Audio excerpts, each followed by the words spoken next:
ইলিশ মাছের মাথা হলেই আমাদের একটু বাঙালিয়ানা খাবার খেতে ইচ্ছে করে। আর ইলিশ মাছের মাথা দিয়ে চাল কুমড়ো বাঙালির খুবই প্রিয়।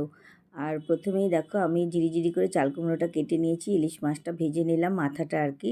এবার জিরে আর শুকনো লঙ্কা ফোড়ন দিয়েছি। ফোড়ন দিয়ে তেলের মধ্যে আদা জিরে বাটা দিয়েছি, দিয়ে একটু কষিয়ে নেব। আর এর মধ্যে কিন্তু একদম পেঁয়াজ দেবে না, পেঁয়াজ দিলে কিন্তু ইলিশ মাছের গন্ধটা ঢেকে যায়। আমি এর মধ্যে লবণ দিলাম, লবণ দিয়েছি আর দিচ্ছি হচ্ছে হলুদ, আর একটু স্বাদের জন্য মিষ্টিও দিয়েছি। তো এগুলো হলুদ নুন মিষ্টি দিয়ে আমি এবার একটু ভালো করে কষিয়ে নেব। ভালো করে কষিয়ে নিয়ে এরপর এর মধ্যে দিয়ে দিচ্ছি হচ্ছে এই চাল কুমড়ো, মিহি মিহি করা চাল কুমড়োগুলো।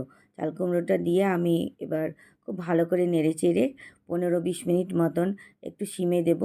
সিমে দেওয়ার পর এর মধ্যে আমি দিয়ে দিলাম হচ্ছে ইলিশ মাছের মানে ভেজে রাখা মাথাটা, দিয়ে আর একটু কষিয়ে নেব। কারণ একটু শুকনো শুকনো হলে খেতে খুব ভালো লাগে। আর এই রেসিপি